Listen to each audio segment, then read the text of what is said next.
Assalamualaikum warahmatullahi wabarakatuh. Halo anak-anak semua, ketemu lagi dengan Ibu Bella. Kali ini kita akan belajar matematika bersama Ibu Bella dan meneruskan materi kita pada minggu kemarin. Sebelum kita belajar, marilah kita berdoa terlebih dahulu. Berdoa mulai. Berdoa selesai. Baik, sebelum kita mulai pembelajaran, jangan lupa untuk menuliskan apa yang kalian dapatkan pada video pembelajaran kali ini dengan menyiapkan alat tulis dan buku. Dan jangan lupa juga untuk menulis nama kalian di kolom komentar agar ibu tahu siapa saja yang telah menonton video ini. Baiklah, mari kita mulai.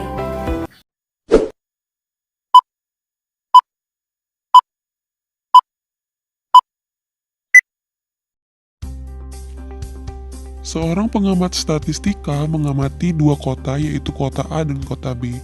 Kota A memiliki rata-rata usia penduduk 35 tahun dengan usia termuda 5 tahun dan usia tertua 40 tahun. Sedangkan kota B mempunyai rata-rata usia penduduk 35 tahun dengan usia termuda 1 tahun dan usia tertua yaitu 65 tahun. Berdasarkan hal tersebut, meskipun rata-ratanya sama, belum tentu penyebaran datanya seragam. Oleh karena itu, kita perlu memahami penyebaran data.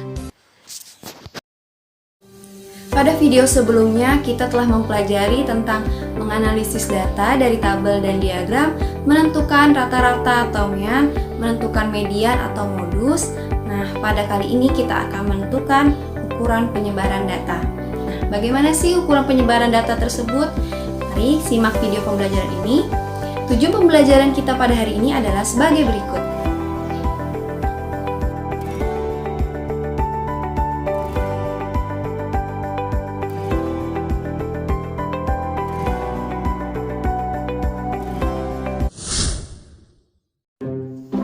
Sekarang mari kita bahas materi tentang ukuran penyebaran data, yaitu menentukan jangkauan kuartil, jangkauan interkuartil, dan simpangan kuartil dari suatu data. Nah, pada pertemuan sebelumnya kita telah membahas tentang mean, median, modus yang merupakan ukuran pemusatan data. Sekarang kita akan membahas mengenai ukuran penyebaran data. Apa ya ukuran penyebaran data? Nah, ukuran penyebaran data adalah ukuran yang menunjukkan seberapa jauh suatu data menyebar dari rata-ratanya.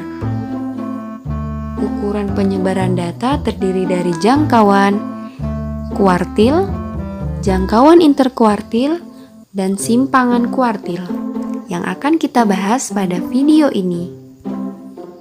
Yang pertama adalah jangkauan.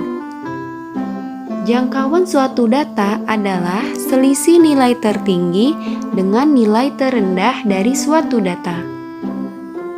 Jangkauan sering juga disebut dengan rentangan atau range.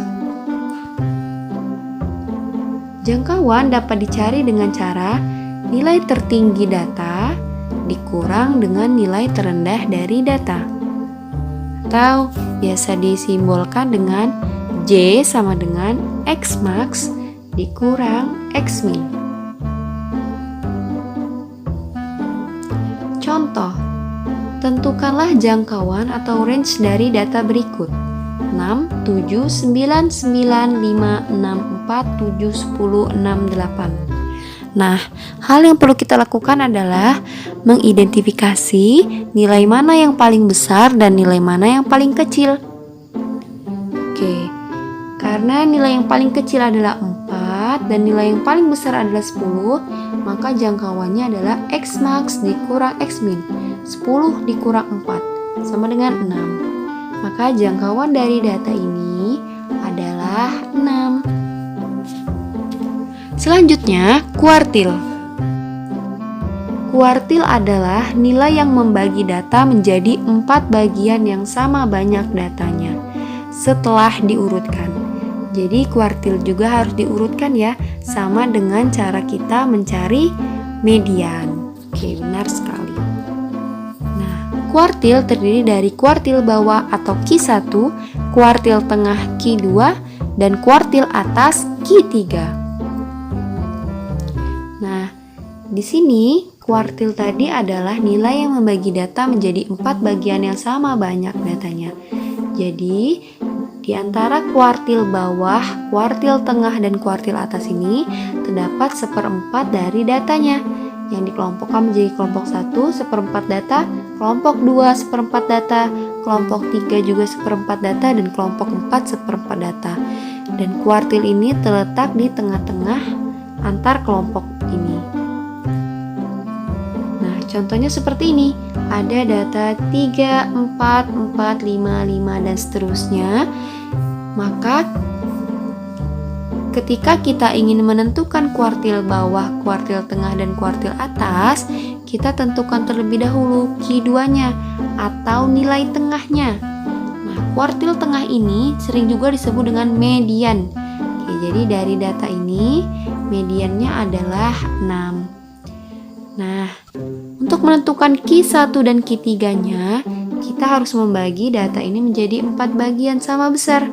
Maka Q1-nya ada di 5 sini. Nah, ini kan jumlah datanya 3, di sini juga 3, di sini juga 3, berarti di sini Q3-nya sama dengan 9. Nah, di sini juga 3.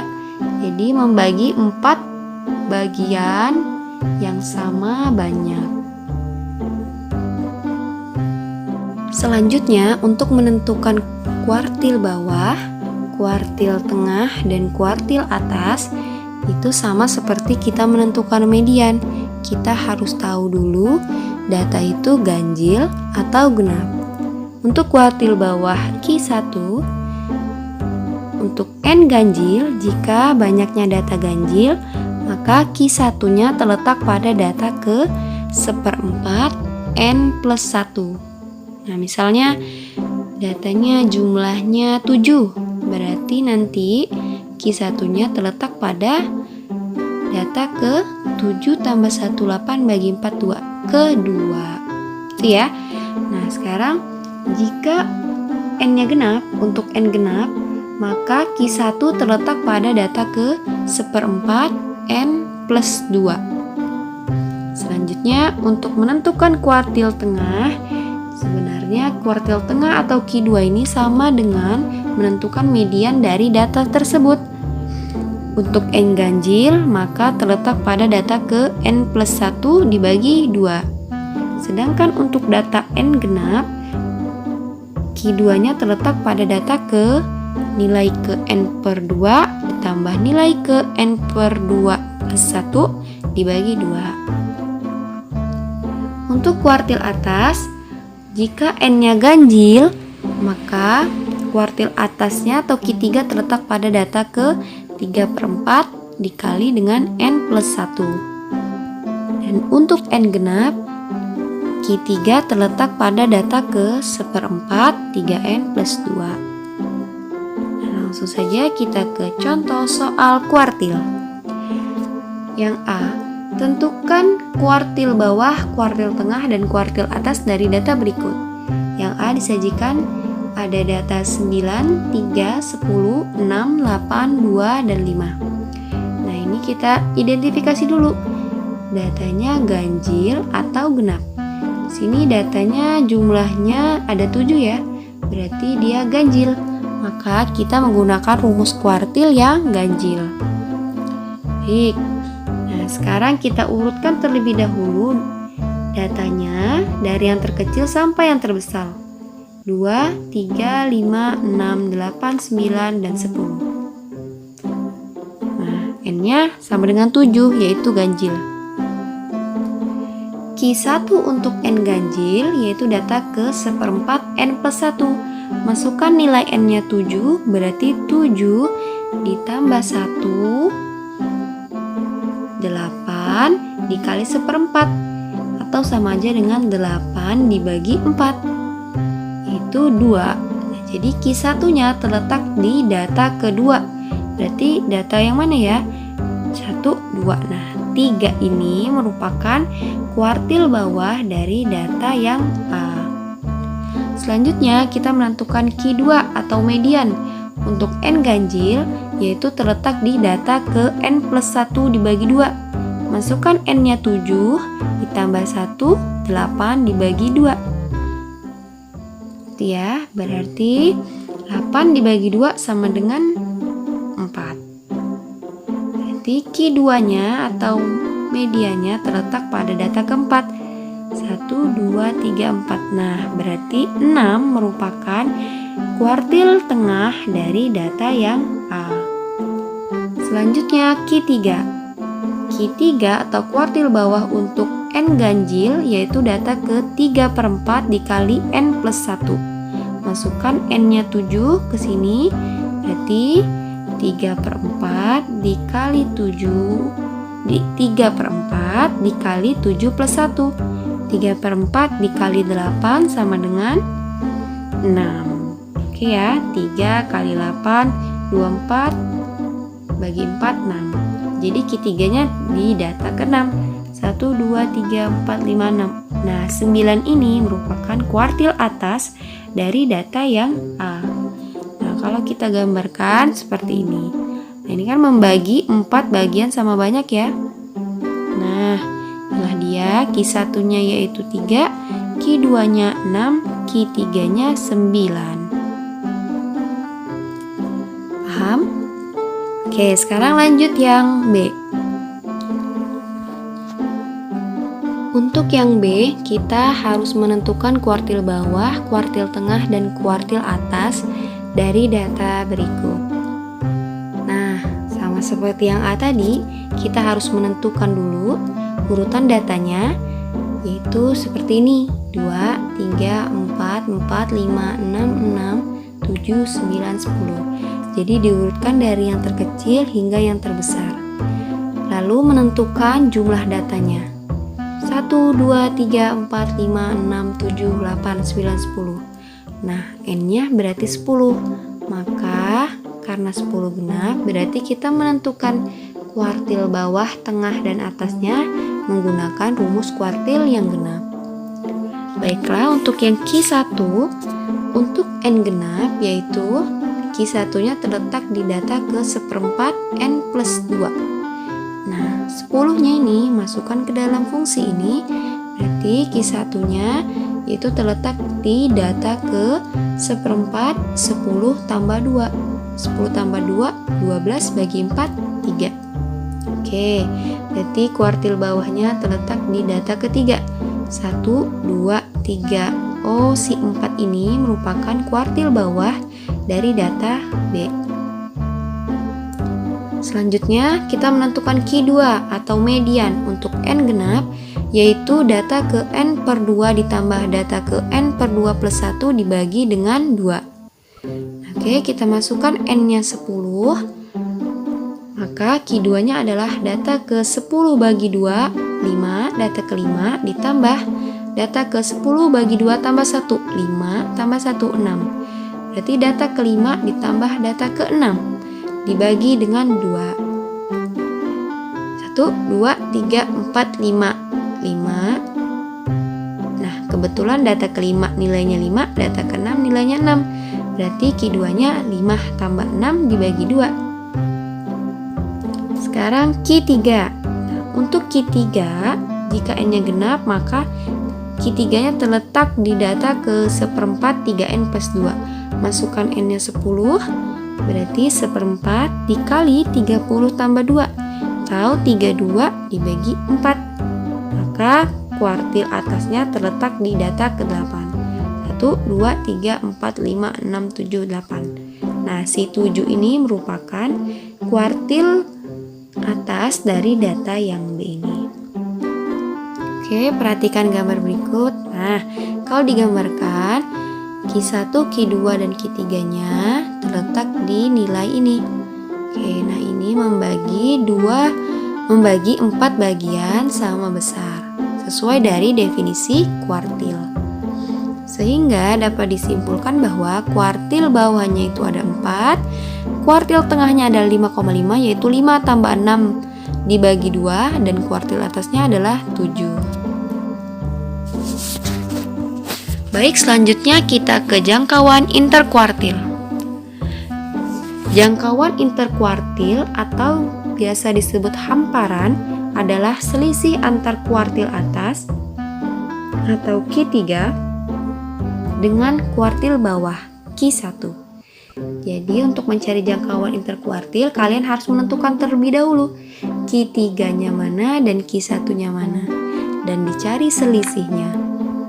Oke, rumus untuk menentukan jangkauan interkuartil adalah kuartil atas atau Q3 dikurang kuartil bawah Q1.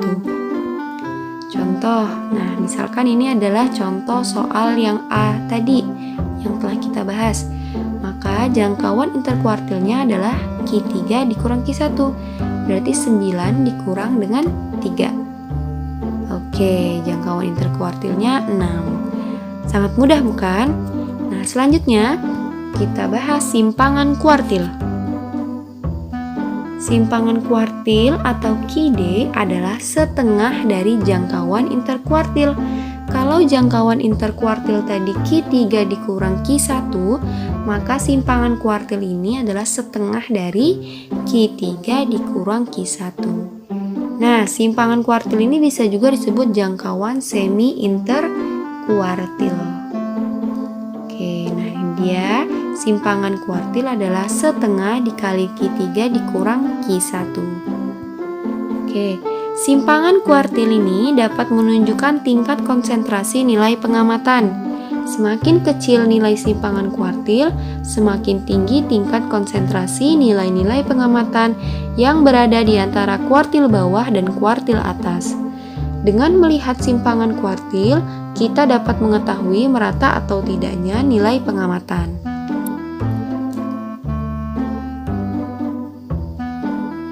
Selanjutnya contoh. Nah, ini contoh di soal yang B yang telah kita bahas tadi. Untuk menentukan jangkauan atau jangkauan tadi sudah ya. Berarti simpangan kuartil dari data ini adalah setengah dari Q3 dikurang Q1. Berarti adalah 7 dikurang 4 adalah 3 dibagi 2. Setengah dari 7 kurang 4 atau setengah dari 3 sama dengan 3/2. Jadi simpangan kuartil dari data ini adalah 3/2. Nah, contoh. Sekarang menentukan simpangan kuartil dari tabel. Di sini terdapat tabel nilai. Nilai 5 frekuensinya 3, nilai 6 frekuensinya 4, nilai 7 frekuensinya 5, nilai 8 frekuensinya 3, dan nilai 9 frekuensinya 4. Berapakah simpangan kuartil dari data tersebut? Ketika kita ingin menjawab simpangan kuartil, berarti kita harus tahu dulu Q3 dan Q1-nya. Oke, simpangan kuartil sama dengan setengah dikali Q3 dikurang Q1. Oke, kita jawab. Nah, di sini untuk menentukan Q3 dan Q1-nya, kita terlebih dahulu menentukan frekuensi kumulatif atau letak datanya. Nah, nilai 5 ini frekuensinya 3 dan frekuensi kumulatifnya itu 3. Nilai 6 frekuensinya 4, frekuensi kumulatifnya 3 tambah 4 sama dengan 7. Nilai 7 frekuensinya 5, frekuensinya 12, yaitu 7 tambah 5 sama dengan 12. Nilai 8 frekuensinya 3, yaitu frekuensi kumulatifnya 15, dari mana? Dari 12 tambah 3 sama dengan 15. Dan yang terakhir nilai 9 frekuensinya 4, frekuensi kumulatifnya itu 19, dari mana? Dari 15 tambah 4, 19. Nah, berarti total frekuensi ini yaitu adalah 19 atau N-nya sama dengan 19. Jadi kita dapat menyimpulkan bahwa data ini merupakan data ganjil.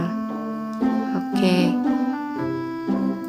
Dan selanjutnya kita menentukan dulu Q1-nya, baru nanti kita menentukan Q3-nya. Q1 untuk N ganjil yaitu data ke 1/4 dikali N plus 1. Masukkan N-nya 19, maka 1/4 dikali 19 tambah 1, 20.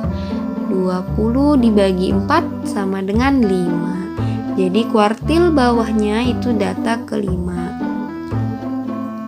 Nah, Q2 ini sebenarnya tidak diperlukan ya dalam menghitung simpangan kuartil, tapi tidak apa-apa, kita cari saja. Q2 atau median untuk N ganjil yaitu data ke N plus 1 dibagi 2, yaitu 19 tambah 1 bagi 2. Nah, berarti data ke 10 atau data ke 20 dibagi 2, data ke 10. Nah, untuk Q3-nya, untuk N ganjil yaitu data ke 3/4 N plus 1. N-nya sebesar 19, berarti 19 tambah 1, 20. Berarti untuk kuartil bawahnya terletak pada data ke 3/4 dikali 20. Atau sama aja dengan terletak pada data ke-15. Nah, untuk menentukan data yang kelima yang mana, data ke-10 yang mana, data ke-15 yang mana, sekarang kita lihat frekuensi kumulatifnya. Nah, nilai 5 ini terletak di data 1, 2, dan 3. Nilai 6 ini terletak pada data ke-4, 5, 6, 7. Nilai 7 ini terletak di data ke-8, 9, 10, 11, 12. Nilai 8 ini terletak di data ke-13, 14, 15. Nilai 9 ini terletak di data ke-16, 17, 18, 19. Nah, maka dari itu Q1 data kelima. Kira-kira data kelima di mana ya? Nah, nilai 6 ini tadi sudah kita bahas bahwa 6 ini terletak di data ke-5. Dan untuk Q3-nya itu adalah nilai yang mana? Data ke-15. Oh, yang ini nih. Si 8 ini nih. Nah, dia terletak di data ke-15. Oleh karena itu, untuk mencari simpangan kuartilnya, itu setengah dari Q3 dikurang Q1. Sama dengan setengah Q3-nya 8, Q1-nya 6. Berarti setengah dikali 8 kurang 6. Sama dengan setengah kali 2, yaitu 1. Dapat disimpulkan bahwa simpangan kuartil dari data tersebut adalah 1.